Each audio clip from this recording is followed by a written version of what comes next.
ترقی پذیر اور پسماندہ ممالک میں سیاستدان اپنی مخالف پارٹی کو اپنے سے کمتر اور نااہل ثابت کرنے کے لیے ہر وہ عمل کرتے ہیں جس سے عوام میں مخالف پارٹی کی ساکھ خراب ہو۔ ہر ملک کی ساخت اور اس کو جغرافیائی، تاریخی اور ثقافتی پس منظر کے لحاظ سے اس کی سیاست بھی مختلف ہوتی ہے۔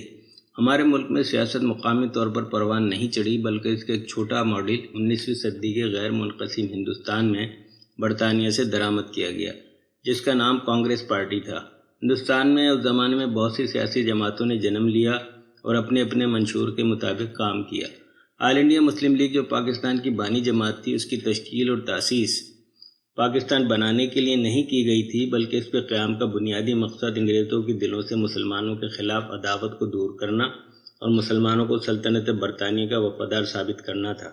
اسی جماعت نے آگے چل کر اپنی سیاسی جدوجہد سے پاکستان بنایا۔ آج پاکستان میں جو سیاستدان سیاست کر رہے ہیں، ان کو 5 بنیادی گروپس میں تقسیم کیا جا سکتا ہے۔ پہلا گروہ ان سیاستدانوں کا ہے جو خود کو عوامی سیاست کا علمبردار کہتے ہیں۔ یہ گروہ عوامی خواہشات کی پیروی میں اپنا منشور تیار کرتا ہے، مگر اس گروہ میں عوام کم اور سابق حکمرانوں یا ان کے منظور نظر افراد کا غلبہ زیادہ ہوتا ہے، جن کا مقصد عوامی مسائل کے حل سے زیادہ اپنے مفادات کا تحفظ کرنا ہوتا ہے، اور یہ مفادات عوامی مفادات سے یکسر مختلف ہوتے ہیں۔ دوسرا گروہ مذہبی خیالات اور گروہی فکر کے ذریعے سیاست کرنے والوں کا ہے، جن کا عوامی خواہشات سے کوئی تعلق نہیں ہوتا، بلکہ یہ لوگ اپنے تخیل اور اپنے پسندیدہ مذہبی تھیوری کی بنیاد پر ہی اپنا لائحہ عمل تیار کرتے ہیں۔ اس گروہ کو عوامی مسائل و مشکلات سے چندہ کوئی دلچسپی نہیں ہوتی، بلکہ اس قسم کے گروہ لوگوں کے مذہبی جذبات کو استعمال کر کے اور اپنے مسلک کی عددی قوت دکھا کر اپنا مفاد حاصل کرتے ہیں۔ تیسرا گروہ علاقائی سیاست سے جڑا ہوا ہے، جو ایک محدود علاقے میں موجود کسی لسانی گروہ کے لیے کام کرتا ہے، اور ایسے گروہ معاشرے میں دباؤ اور اپنی خود ساختہ ناراضگی دکھا کر اپنے مفادات حاصل کرتے ہیں۔ چوتھا گروہ انقلابی سیاست کی بات کرنے والے ایسے لوگوں کا ہے جو ملک میں رائج نظام کو درست نہیں سمجھتا، بلکہ اپنی جانب سے کوئی اور نظام ملک میں رائج کرنے کے لیے پیش کرتا ہے، جس کی تعبیر و تشریح بھی وہ خود ہی کرتا ہے۔ یہ گروہ ملک میں تیز رفتاری سے عوامی مسائل کے حل کا نعرہ لگا کر لوگوں کو اپنی طرف متوجہ کرتا ہے۔ یہ لوگ انقلابی اقدامات کے ذریعے ملک کے مسائل حل کرنے کی بات کرتے ہیں، مگر واضح رہے کہ اس وقت ملک میں ایک بھی ایسی سیاسی جماعت موجود نہیں ہے جسے مکمل طور پر ایک انقلابی پارٹی قرار دیا جا سکے۔ ان 4 گروہوں کے علاوہ ملک میں اور بھی بے شمار گروہ ایسے ہیں جو اقتدار حاصل کرنے کی خواہش رکھتے ہیں، لیکن حالات سازگار نہ ہونے اور عددی طاقت نہ ہونے کی وجہ سے خاموش بیٹھے ہیں اور اس وقت کا انتظار کر رہے ہیں جب ان کے پاس اتنی طاقت آ جائے کہ وہ ملک میں خروج کر سکیں۔ ان گروہوں میں زیادہ تر شدت پسند چھوٹے مذہبی گروہ اور ایسی جماعتیں شامل ہیں جو ملک میں حق حکمرانی کے لیے ملک کی بھاری اکثریت کے بالکل خلاف نظریات اور عقائد رکھتی ہیں۔ آج کے دور میں پاکستان کی سیاسی جماعتوں میں سے 1-2 کو چھوڑ کر کسی کے پاس بھی ایسے رہنما اور کارکن موجود نہیں ہیں جو سیاسی اہلیت کی کم سے کم تعریف پر بھی پورا اترتے ہوں۔ زیادہ تر سیاسی جماعتیں ایسی ہیں جن کے رہنما اپنی سیاسی سوجھ بوجھ اہلیت کے بجائے موروثی طور پر پارٹیوں کے اگلی صفوں میں موجود ہیں۔ حکومت کے انتظامی نظام میں بڑے پیمانے پر ہونے والی بدعنوانیوں کی وجہ سے یہ نظام ایسے لوگوں کے لیے زبردست کشش رکھتا ہے جو انتظامی عہدوں سے منفعت حاصل کرنے کے خواہش مند ہوں۔ اس کی وجہ احتساب کا نہ ہونا اور کمزور عدالتی و تفتیشی نظام ہے جو بدعنوانی کرنے والے لوگوں کو سزا دینے سے اکثر قاصر رہتا ہے، جس کی وجہ سے اب سیاست ایسے لوگوں کی آماجگاہ بن گئی ہے جو ملک و قوم کی خدمت کے لیے سیاست میں نہیں آتے، بلکہ کمزور احتسابی نظام سے زیادہ فائدہ اٹھانے آتے ہیں۔ خوف کی سوداگری کرنے والے دنیا بھر کے سیاستدان چاہے ایک جیسے نہ ہوں، مگر ان میں کچھ خصوصیات مشترک ہوتی ہیں۔ مثلاً عوام کو مخالف پارٹی سے دور کرنے اور خود کو فرشتہ ثابت کرنے کے لیے یہ سیاستدان عوام کو سبز باغ دکھاتے ہیں۔ یہ لوگ عوام کو اپنی جانب متوجہ کرنے کے لیے خوف و دہشت پھیلاتے ہیں اور کوشش کرتے ہیں کہ عوام کبھی پرسکون نہ رہنے پائیں، کیونکہ ملک میں سکون اور امن و امان کی صورت میں حکومت کی ساکھ میں اضافہ ہوتا ہے اور لوگ اپنے معمولاتی زندگی میں پوری طرح شامل ہو جاتے ہیں۔ سیاستدان کوشش کرتے ہیں کہ عوام کو یہ باور کرایا جائے کہ ان کے ملک کو بیرون ملک سے خطرہ ہے، ملک میں ہی کسی جماعت سے خطرہ ہے، یا ملک کو کوئی ایسا نامعلوم خطرہ درپیش ہے جو نظر نہیں آ رہا۔ یہ لوگ جانتے ہیں کہ اگر وہ ایسا نہ کریں تو لوگ اپنے معمول کے کاموں میں مصروف ہو جائیں گے اور لوگوں کی شمولیت کے بغیر سیاسی نظام چل ہی نہیں سکتا، اور اس طرح ان کے مفادات بھی پورے نہیں ہو سکتے، کیونکہ دنیا کے ہر شخص کی پہلی ترجیح روٹی کپڑا مکان اور اپنے بال بچوں کے ساتھ ایک پرسکون زندگی گزارنا ہے۔ لیکن سیاستدان لوگوں کو ایسی زندگی گزارنے نہیں دیتے، وہ لوگوں کو یقین دلانے کی کوشش کرتے ہیں کہ ان کو ان کے بچوں کو ان کی معمول کی زندگی کو خطرات کا سامنا ہے، اور اگر وہ ان کا ساتھ نہیں دیں گے تو ان کی روزمرہ کی زندگی بھی برقرار نہیں رہے گی۔ ان کا مقصد لوگوں کو خوفزدہ کر کے انتخابی عمل میں جھونکنا ہوتا ہے۔ سیاسی جماعتیں لوگوں کو اپنی جانب راغب کرنے کے لیے خوف کو پھیلاتی ہیں۔ یہ مخالف جماعتوں پر دہشت گردی سے لے کر غداری تک کے الزامات لگاتی ہیں۔ مقصد لوگوں کو یہ بتانا ہوتا ہے کہ ان کی زندگی محفوظ نہیں ہے اور ان کو چاہیے کہ وہ ان کا ساتھ دیں۔ ملک میں خوف کا ماحول سیاسی جماعتوں کی ضرورت ہوتا ہے۔ ان لوگوں کو یا تو دیگر جماعتوں کی نااہلی کی طرف متوجہ کرتی ہیں یا ملک کی معاشی حالت کے بارے میں جھوٹی سچی باتیں کر کے لوگوں کو خوفزدہ کرتی ہیں۔ یہ لوگ حالات کو ٹھیک کرنے کے بجائے حالات کی منفی تشہیر کرتے ہیں۔ یہ لوگ ہمیشہ اس بات کی کوشش کرتے ہیں کہ چھوٹی سی بات کا بتنگڑ بنا کر لوگوں کی عام زندگی کو دھرم بھرم کر دیا جائے۔ معاشرے میں جتنی زیادہ خرابیاں ہوتی ہیں، سیاستدانوں کو بولنے کے لیے اتنا ہی زیادہ مواد میسر ہوتا ہے۔ خاص کر اپوزیشن والے کبھی یہ نہیں چاہتے کہ حالات میں بہتری آئے، کیونکہ حالات کی خرابی دکھا کر ہی تو وہ لوگوں کو حکومت کے خلاف اکسا پاتے ہیں۔ سیاستدانوں کی کوشش ہوتی ہے کہ معاشرے میں حالات خراب رہیں، اور اگر نہیں ہیں تو کیے جائیں۔ یہ لوگ جمہوری آزادیوں اور دھرنوں کی آڑ میں چند سو لوگوں کے ساتھ بڑے بڑے شہروں کی سڑکیں بلاک کر دیتے ہیں اور لاکھوں لوگوں کے راستے کے حق کو غصب کر کے اپنی جماعت کی پبلسٹی کرتے ہیں۔ حالانکہ یہ لوگ جس مسئلے پر یہ سب کچھ کرتے ہیں، اس کے حل کی جانب خود ایک قدم بھی نہیں بڑھاتے۔ سیاستدان ڈھونڈ ڈھونڈ کر ایسے مسائل عوام کے سامنے لاتے ہیں جو مسئلہ نہیں ہوتے، بلکہ عوام کے ان مسائل سے دور کبھی واسطہ نہیں ہوتا۔ مثلاً کسی سیاستدان پر تنقید کرنا، یا حکومت گرانے کے لیے شور و غوغا کرنا، یا کسی غیر ملک کے خلاف مظاہرے کرنا وغیرہ۔ غیر ممالک کے ساتھ تعلقات خالصتاً سرکاری معاملہ ہوتے ہیں جن کا عوام کے روزمرہ معاملات زندگی سے دور کبھی واسطہ نہیں ہوتا، لیکن سیاستدان اس کو عوامی مسئلہ بنا کر پیش کرتے ہیں۔ اس کا مقصد حکومت کو بلیک میل کر کے اپنی جماعتی اور گروہی مفادات حاصل کرنا ہوتا ہے۔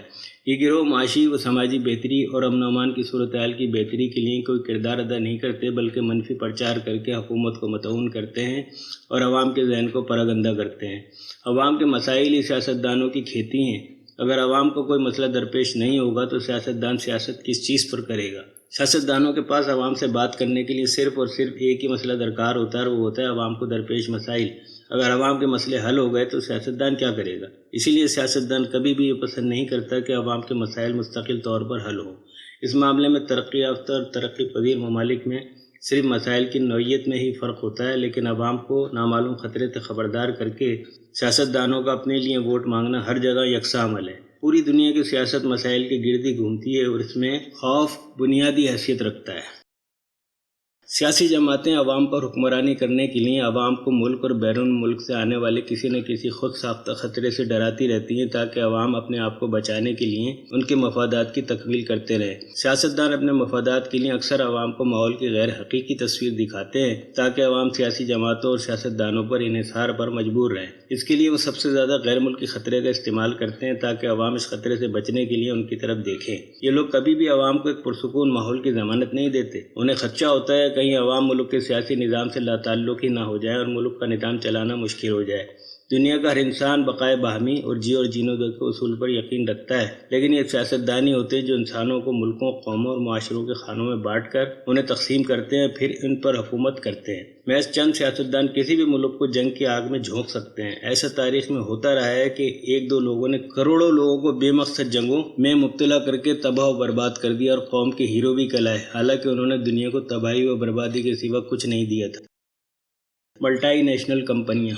دنیا میں روپے کا سب سے زیادہ لین دین تجارت کے میدان میں ہوتا ہے۔ روپیہ کمانا تجارت پیشہ لوگوں کا کام ہے، اور جس کے پاس روپیہ ہوتا ہے وہ ہر قیمت پر اس میں اضافہ اور اس کا تحفظ کرتا ہے۔ یہ طبقہ موقع اور حالات کی مناسبت سے اپنے منافع کا تعین کرتا ہے۔ زیادہ سے زیادہ منافع کمانے کے لیے یہ لوگ ایسے طریقے استعمال کرتے ہیں جنہیں ہم خوف کی سوداگری کہہ سکتے ہیں۔ چھوٹے تاجر عام طور پر جھوٹ بول کر یا قسمیں کھا کر اپنا کام چلا لیتے ہیں، مگر بڑے تاجر اور بڑی کمپنیاں جن کا کاروبار پوری دنیا میں پھیلا ہوتا ہے، اپنی دولت کے تحفظ اور اس میں اضافے کے لیے خوف کو ایک کاروباری ہتھیار کے طور پر استعمال کرتے ہیں۔ پچھلی صدی میں جب صنعتی ترقی کی بدولت اشیاء کی تیاری میں زبردست اضافہ ہوا اور اس تیار شدہ مال کی کھپت کے لیے بیرونی منڈیوں کی ضرورت محسوس ہوئی، تو چھوٹے تاجروں نے اس موقع سے فائدہ اٹھایا اور ایک دوسرے کے اشتراک سے تجارتی کمپنیاں قائم کر لیں۔ یہ چھوٹی چھوٹی کمپنیاں جب کاروبار کے لیے ایک ملک سے دوسرے ملک میں گئیں تو کثیر القومی کمپنیوں کا روپ دھار گئیں، جنہیں عام طور پر ملٹی نیشنل کمپنیاں کہا جاتا ہے۔ ان ملٹی نیشنل کمپنیوں کی جڑیں ایک ساتھ کئی ممالک میں پھیلی ہوئی ہوتی ہیں۔ یہ کمپنیاں بچوں کی ٹافیاں، بسکٹ بنانے سے لے کر ہوائی جہاز، خلائی راکٹ اور انتہائی مہنگے جنگی ساز و سامان تک غرب دنیا کی ہر شے تیار کرتی اور فروخت کرتی ہیں۔ بڑے بڑے بینک بھی اس مارکیٹ کا ایک حصہ ہے، جن میں سے بعض کا اپنا سرمایہ کسی بھی ملک کی معیشت خریدنے کی طاقت رکھتا ہے۔ یہ بڑی سرمایہ دار کمپنی اور بینک اپنے سرمایہ کے تحفظ اور اس کو مزید وسعت دینے کے لیے ہر جائز و ناجائز طریقہ اختیار کرتے ہیں۔ یہ لوگ چھوٹے اور پسماندہ ملکوں میں سرکاری افسران اور سیاست دانوں کو خرید کر اپنی مرضی کی پالیسیاں بنواتے ہیں اور دل کھول کر ان ملکوں کے غریب عوام کی دولت سے اپنی تجوریاں بھرتے ہیں، جن میں ان غریب ملکوں کے سیاست دانوں اور سرکاری افسران کا حصہ بھی ہوتا ہے۔ ان عالمی پیمانے کی کمپنیوں میں میڈیا اور اطلاعاتی کمپنیوں سے لے کر ہتھیاروں کی صنعت، ادویات، خوراک، پیٹرولیم اور قدرتی وسائل پر کنٹرول سے متعلق کمپنیاں تک سب شامل ہوتی ہیں۔ یہ ملٹی نیشنل کمپنیاں مالی لحاظ سے اتنی طاقتور ہیں کہ بڑے بڑے ملکوں کی معیشت ان کے سامنے کوئی حیثیت نہیں رکھتی۔ یہ کمپنیاں اپنے معاشی اثر و رسوخ کی بدولت بڑے بڑے ملکوں کو اپنے فیصلے تبدیل کرنے پر مجبور کر دیتی ہیں۔ یہ کمپنیاں جب کسی پسماندہ ملک میں سرمایہ کاری کرتی ہیں تو ان ملکوں میں اپنے سرمایہ کا جال پھیلا کر ان کی قومی پالیسیوں پر اثر انداز ہوتی ہیں اور اپنے مفادات حاصل کرتی ہیں۔ اسلحہ ساز کمپنیاں دنیا میں جنگ کا خوف پیدا کر کے اپنے کاروبار کو فروغ دیتی ہیں۔ یہ کمپنیاں دنیا کے مختلف خطوں میں اپنے پیسے اور اثر و رسوخ کے بلبوتے پر ملکوں کے درمیان تنازعات کو فروغ دیتی ہیں اور اس کو اپنے میڈیا نیٹ ورک پر خوب تشہیر کرتی ہیں۔ نتیجے میں خطے میں جنگ کی سی کیفیت پیدا ہو جاتی ہے اور ان کمپنیوں کے جنگی ساز و سامان کی فروخت میں اضافہ ہو جاتا ہے۔ ان کمپنیوں کا سارا کاروبار جنگ کے خوف پر مبنی ہے، لہٰذا یہ کب چاہیں گی کہ دنیا سے جنگ کا خاتمہ ہو جائے۔ اخبارات اور رسائی۔ ابتدائی آفرینش سے انسان ایک دوسرے سے بات کرنے اور اطلاعات کے حصول کے رابطوں کے لیے نت نئے طریقوں کی تلاش میں رہا ہے۔ عہد قدیم میں منہ سے مختلف آوازیں نکال کر اور اشاروں کناؤں سے اپنی بات دوسروں تک پہنچائی جاتی تھی۔ پھر آہستہ آہستہ انسان نے اپنی تاریخ کی سب سے بڑی چیز ایجاد کی اور یہ چیز تھی زبان۔ زبان ایک ایسی چیز تھی جس نے انسانی معاشرے کے قیام اور اس کی ترقی میں بنیادی کردار ادا کیا۔ زبان کی ایجاد کے بعد انسانوں کے ایک دوسرے سے رابطے میں زبردست آسانی میسر آ گئی اور لوگوں کے درمیان علوم و فنون کی ترسیل آسان ہو گئی۔ زبان کی ایجاد کے بعد تحریر کی ایجاد نے اس عمل کو اور تیز کر دیا۔ پچھلی صدی آتے آتے اطلاعات فراہم کرنا باقاعدہ ایک فن اور ہنر بن گیا اور اطلاعات کی ترسیل کے لیے بڑی بڑی کمپنیاں وجود میں آ گئیں۔ ٹی وی، ریڈیو اور اخبارات اور رسائل اطلاعات کے بڑے ذرائع بن کر سامنے آئے۔ ابلاغ کے ذرائع دن رات لوگوں کو اطلاعات فراہم کرتے ہیں۔ ہمیں اپنے ارد گرد اور اپنے ملک کے بارے میں جو اطلاعات ملتی ہیں وہ ذرائع ابلاغ، ریڈیو، ٹی وی، اخبارات و رسائل، فون، کمپیوٹر و دیگر ذرائع سے آتی ہیں۔ ان ذرائع سے عوام کو جو اطلاعات فراہم کی جاتی ہیں ان میں زیادہ تر جرائم، دہشت گردی، کسی نہ کسی ارضی و سماوی آفت یا آنے والی کسی مصیبت یا بحران کی خبریں شامل ہوتی ہیں۔